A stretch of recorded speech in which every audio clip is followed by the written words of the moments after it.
Hello friends, தீபாவளிக்கு ஒரு வாரம் முன்னாடியும் ஒரு வாரம் பின்னாடியும் சேர்ந்தாப்புல உள்ள வீடியோ தாங்க இந்த வீடியோ. நாங்கள் தீபாவளிக்கு எப்படிலாம் கொண்டாடணும்னு சொல்லிட்டு நம்ம இந்த வீடியோவில் பார்க்க போகிறோம். தீபாவளி வந்து பக்கத்தில் நெருங்கி வந்துட்டு அது வரைக்குமே வீட்டில் தீபாவளிக்கு உண்டான எந்த ஒரு பேச்சும் எடுக்கல. ஏன்னா ட்ரெஸ்ஸும் வாங்கலை, வெடியும் வாங்கலை. ரெண்டும் வாங்கினா தானே தீபாவளி மாதிரி தெரியும். ஆனால் நான் மட்டும் வீடியோ பண்ணுவேன்னு சொல்லிட்டு ஜாங்கிரியும் அதிரசம் செஞ்சு வீடியோ போட்டுட்டேன். மற்ற எதுவுமே தீபாவளி மாதிரியே தெரியல. சனிக்கிழமை நைட்டு டியூட்டி விட்டு வர்றப்ப மாமா வந்து வெடி பாக்ஸ் ஒன்று வாங்கிட்டு வந்துட்டாங்க. வீட்டில் பாப்பா தலை வலிக்குன்னு சொல்லிட்டு விக்ஸை நெத்தியில் போடுமானா மூஞ்சி ஃபுல்லாக போட்டுட்டு படுத்திருந்தவா வெடி பாக்ஸை பார்த்ததுமே துள்ளி குதிச்சு எஞ்சி ஓடி போயிட்டா. எங்கடா ஓட்டுறாங்க, நானும் பின்னாடியே ஓடி போய் பார்த்தா தான் தெரியுது பெரிய வெடி பாக்ஸ் வந்திருக்கு. அவங்களால தூக்கவே முடியல. எல்லா தலைவரும் ஓடி போயிட்டுமா, எனக்கு இப்போவே இதை ஓப்பன் பண்ணி காட்டுங்கன்னு சொல்லிட்டா. 2 பேர் கஷ்டப்பட்டு வீட்டுக்குள்ளே தூக்கிட்டு வந்து ஓப்பன் பண்ணியாச்சு. நைட்டு பார்த்தீங்கன்னா 7:30 போல் இருக்கும். நான் வந்து டின்னர் ரெடி பண்ணணும்டா, இதில் இப்போ கையை வச்சோன்னா டைம் ஆயிரும் சொன்னேன். இல்லைம்மா, நாங்கள் ஓப்பன் மட்டும் பண்ணிவிட்டு பார்த்துட்டு வச்சுருவோம் சொல்லிட்டாங்க. சரின்னு ஓப்பன் பண்ண வரைக்கும் வெயிட் பண்ணால் அது உள்ளே இருக்க எல்லா வெடியும் ஆராய்ச்சி பண்ண ஆரம்பிச்சிட்டாங்க. எல்லாத்தையும் ஓப்பன் பண்ணி பார்த்துட்டு ஒவ்வொரு வெடி என்னென்ன சவுண்டில் வெடிக்கும்னு சொல்லிட்டு பேச ஆரம்பிச்சுட்டு இருந்துட்டாங்க. எனக்கு டைம் ஆகிட்டு இருக்கு, நான் சமையல் பக்கம் போகிறேன்னு சொன்னேன். அப்போ நாங்கள் கொஞ்சம் வெடி எடுத்து போய் போட போகிறோம்னு சொல்லிட்டு அன்னையிலேருந்துமே டெய்லி கொஞ்சம் கொஞ்சம் வெடி போட ஆரம்பிச்சிட்டாங்க. நைட்டு நான் கிச்சனுக்கு போயிட்டு ஈஸியாகவும் இருக்கணும், சீக்கிரமாக முடியும்னு சொல்லிட்டு சாம்பார் சாதமாக பண்ணிட்டேன். 1 பாட் ரைஸாக ஈஸியாக முடிஞ்சிட்டு, இது வந்து நாங்கள் வாரத்தில் ஒரு நாள் இந்த சாம்பார் சாதம் பண்ணுவோம். ஏன்னா நைட்டு தான் நம்ம எல்லோரும் ஒன்றா உட்காந்து சாப்பிட்றோம், அது நல்லா சூடாகவும் டேஸ்ட்டாகவும் இருக்குன்னு சொல்லிட்டு சாம்பார் சாதமும் அதுக்கு சைட் டிஷ்ஷாக பார்த்தீங்கன்னா மசாலா முட்டையும் வச்சு சாப்பிட்டாச்சு. சனிக்கிழமை இப்படி தான் ஓடிச்சு. ஞாயிற்றுக்கிழமை காலையில் பார்த்தா மாமா சீக்கிரமாக இருந்துச்சு, எல்லோரும் குளிங்க புறப்படுங்க, நம்ம வந்து ட்ரெஸ் வாங்க போகலான்னு சொல்லிட்டாரு. அது ரொம்ப குஷியாயிட்டு. இருந்தாலும் வீட்டில் வந்து சிக்கன் பிரியாணி, சிக்கன் 65 செஞ்சு வச்சுட்டு ட்ரெஸ் வாங்க போயிட்டு பசங்க 2 பேருக்கும் கேட்ட கலரில் அவங்களுக்கு பிடிச்ச ட்ரெஸ்ஸே வாங்கிட்டு எனக்கும் ட்ரெஸ் வாங்கிட்டு வந்தாச்சு. ஈவினிங் பார்த்தீங்கன்னா ஒரு 5:30 இருக்கும். வெளியிலே நைட் டின்னரை முடிக்கலான்னு மாமா சொன்னாங்க. இல்லை, வீட்டில் வந்து பிரியாணிலாம் இருக்குல்ல, அதனால நம்ம நைட்டு வெளியில் சாப்பிட வேண்டாம், அதுக்கு பதிலாக சாட் ஐட்டம் மாதிரி ஏதாவது சாப்பிடணும். ஏன்னா சும்மா போடனாலும் நமக்கு மனசு வந்து ஒத்து வராது, அதனால் ஏதாவது சாப்பிட்ணும். மாமாவுக்கு பார்த்தீங்கன்னா வெளியில் நின்று அப்படி ரோட் சைட் சாப்பிட்லாம் பிடிக்காது, ஒன்று ஹோட்டலுக்கு உள்ளே உட்காந்து சாப்பிட்றணும் அப்படின்னு சொல்லுவாங்க. நான் பார்த்தேன், சரி இந்த லக்கேஜெல்லாம் வச்சுட்டு உள்ளே உட்காந்து சாப்பிட்டு இருந்தால் சரிப்படாதுன்னு சொல்லிட்டு 2 பார்சல் பானிபூரியை வாங்கிட்டு வீட்டுக்கு வந்தாச்சு. ஒரு பூரியை உடச்சி கிழங்கு போட்டு சாப்பிட்டுட்டு இருந்தால் சரிப்பட்டு வராதுன்னு எல்லா பூரியை உடச்சி உள்ளே கிழங்கு நிரப்பி வச்சுட்டேன். அவங்க இஷ்டத்துக்கு பானியை உள்ளே ஊற்றி சாப்பிட்டுட்டாங்க. அப்போ தான் நல்லா திருப்தியாக சாப்பிட்ட மாதிரி இருக்கும்ன்ட்டு சாப்பிட்டாச்சு. ட்ரெஸ் வீடியோ இதில் காட்டலை, ஏன்னா நான் ஷார்ட்ஸில் வந்து ட்ரெஸ் வீடியோலாம் போட்டுவிட்டேன், அதனால தான் இதில் எடுக்கலை. அதுக்கப்புறம் பார்த்தீங்கன்னா திங்கக்கிழமை வந்துட்டு தீபாவளி ஆஃபராக சொல்லிட்டு ஸ்விஃப்டோவில் நம்ம 700 ருபீஸ்க்கு பொருட்கள் ஆர்டர் போட்டு வாங்கினோம்னா ஒரு கிஃப்ட் ஃப்ரீன்னு சொல்லியிருந்தாங்க. ஆனால் அதில் என்னெல்லாம் இருக்குன்னு நமக்கு தெரியாது. கிஃப்ட்டுக்காகவே 700 ருபீஸ்க்கு மளிகை ஜாமான்லாம் கொஞ்சம் ஆர்டர் போட்டு வாங்கினேன். பாக்ஸை பார்த்ததுமே எனக்கு ரொம்ப சந்தோஷமாச்சு. ரொம்ப பெருசாக இருக்கே, உள்ளே என்னடா இருக்குன்னு சொல்லிட்டு பார்த்தா 2 மசாலா மோர் பாக்ஸ் வச்சுருக்காங்க. அதுக்கப்புறமா ஆக்டிவேட்டட் சாக்குல் வச்சுருந்தாங்க. அதுக்கப்புறம் பார்த்தீங்கன்னா இது வந்துட்டு டிஷ்யூ பேப்பர் கொஞ்சமாக வச்சுருந்தாங்க, நம்ம ஹேண்ட்பேக்கில் வச்சு எடுத்துகிட்டு போனோம். அப்புறம் பார்த்தீங்கன்னா மிட்டாய் ஒன்று இருந்தது.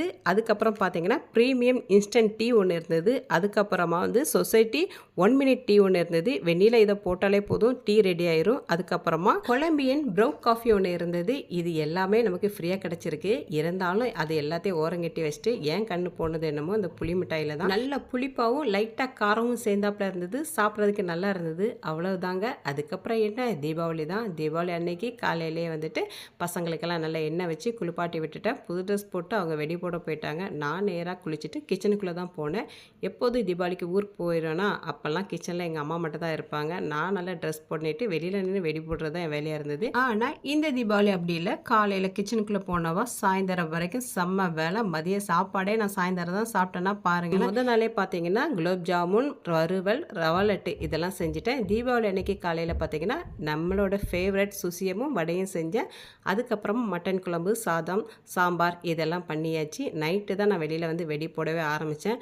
முதல் எடுத்ததுமே சரவடியில் ஆரம்பிக்கலாம்னு சொல்லி ஒவ்வொரு பில்டப்பில் சரவடியை வச்சேன். அது புஷ்ஷுன்னு போயிட்டு நேராக எரிஞ்சிட்டு தான் போச்சு. கொஞ்சம் கூட வெடிக்கவே இல்லை. மனசுக்கு ரொம்ப கஷ்டமாயிட்டு, என்னடா தீபாவளிக்கு ட்ரெஸ் வாங்கினான்னு சொன்னால் ஆனால் தீபாவளி ட்ரெஸ் போடலே நினைப்பீங்க. கண்டிப்பாக சொல்லணும் அதை பற்றி. என்னென்னா தீபாவளி ட்ரெஸ்ஸு காலையில் எல்லாேருக்கும் மஞ்சள் வச்சு போட்டு விடப்பா, சரி என் ட்ரெஸ்ஸுக்கும் போடலாம்னு சொல்லிட்டு எடுத்து பார்த்தா சைடு ஓப்பன் பக்கத்தில் ஒரு ஜான் அளவுக்கு கிழிஞ்சு போயிருச்சு. என் ட்ரெஸ்ஸை பார்த்ததுமே நான் ஷாக் ஆகிட்டேன். இந்த கிழிஞ்ச ட்ரெஸ்ஸை எப்படி போடுறேன்னு சொல்லிட்டு அப்படியே ஓரம் கட்டி வச்சுட்டு என்னோடய பர்த்டேக்கு எடுத்த ட்ரெஸ்ஸே நான் போட்டுட்டேன். எனக்கு வந்து அந்த ட்ரெஸ் ட்ரெஸ் ரொம்ப பிடிச்சிருந்தது, அதனால் அதே போட்டேன். மாமா ராக்கெட் வெடி போடுறதுக்கு முன்னாடியே சொல்லிட்டாங்க, பாட்டிலெல்லாம் வச்சோன்னா சரி வராதுமா, அது சைடாக சாஞ்சாலாம் இருக்கும்னு சொல்லிட்டு பாட்டில் மூடியோடு வச்சுக்கணும். ஆனால் அந்த மூடியில் வந்து குட்டியாக ஒரு ஓட்டை போட்டுக்கலாம் அப்படின்னு சொல்ல போயிட்டு நான் அதை கம்பியை ஹீட் பண்ணி ஒரு ஓட்டை போட்டு விட்டேன். கரெக்டாக ராக்கெட் வெடி அதுலேருந்து ஸ்ட்ரைட்டாக மேலே பார்த்து போகணுன்னு பார்த்தா அது சைடில் அங்கேயுமா போயிட்டு, நீங்கள் என்ன தான் மாஸ்டர் பிளான் போட்டாலும் ஒன்றும் வேலைக்காக ஆகலன்னு சொல்லிட்டு கார்த்திக்குட்டி ஒரு மார்க்கமாக ஒரு டான்ஸே ஆட ஆரம்பிச்சிட்டோம். பார்க்கவே வித்தியாசமாக இருந்தது. போடா டே, எப்படியா இருந்தாலும் அது மற்ற வீட்டுக்கு சேதம் பண்ணாமலேயாவது போகுதேன்னு சொல்லிட்டு நான் போய் வீடியோ எடுத்துகிட்டு இருந்தா ஒரு ராக்கெட் வெடி நேராக என்னை பார்த்தே ஓடி வந்துடுச்சு. அது வர்றது கூட எனக்கு தெரியல, ஸ்ட்ரைட்டாக வயிற்றில் வந்து ஒரு குத்திட்டு அதுக்கப்புறம் தான் தெரியும் ராக்கெட் வெடி என்னை பார்த்து வந்தது. நல்ல வேளை அது பின்னாடி எரிஞ்சிட்டு வர போயிட்டு முன்னாடி எந்த ஒரு சேதாரம் இல்லாமல் போயிட்டு ட்ரெஸ்ஸுக்கும் எனக்கும் எதுவும் ஆகலை. நல்ல வேளை எப்படியோ தப்பிச்சு ஓடி வந்துட்டேன். இருந்தாலும் விடலை, ஒவ்வொரு வெடியாக போட ஆரம்பிச்சிட்டேன். எல்லா வெடியும் நான் தான் காலி பண்ணேன். எனக்கு சின்ன வயசுலேருந்து வெடி போடுறது ரொம்ப பிடிக்கும், ஆனால் ரொம்ப பயமாகவும் இருக்கும். அதுக்காகவே பெரிய பெரிய வெடியெல்லாம் என்ன பண்ணுவேன்னா ஒரு பேப்பரில் வச்சு ஒரு கார்னரில் கொளுத்தி விட்டுருவேன். அதுவாக எரிஞ்சிட்டு போகிறதுக்குள்ள நான் 1 கிலோமீட்டருக்கு ஓடி போயிடுவேன். அதுக்கப்புறம் டமால் டிமால் எல்லாம் வெடிச்சிரும். ஆனால் இப்போ அப்படி இல்லை, கார்த்திக்குட்டிலாம் நல்லா அவன் இஷ்டத்துக்கு வெடி எடுத்து போட ஆரம்பிச்சிட்டான். பயமாக தான் இருந்தது. அவங்க போன வருஷம்லாம் பார்த்தீங்கன்னா கையில் க்ளவுஸு, கண்ணாடி, மாஸ்க்கு சொல்லிட்டு எல்லாம் போட்டு விட்டுறேன். அப்படிலாம் சேஃபாக நான் போட்டுகிட்டு இருந்தேன். ஆனால் இந்த வருஷம் கொஞ்சம் சேட்டை அதிகமாகிட்டு அதெல்லாம் வேண்டாமா நாங்களே போட்டுக்கோன்னு சொல்லிட்டாங்க.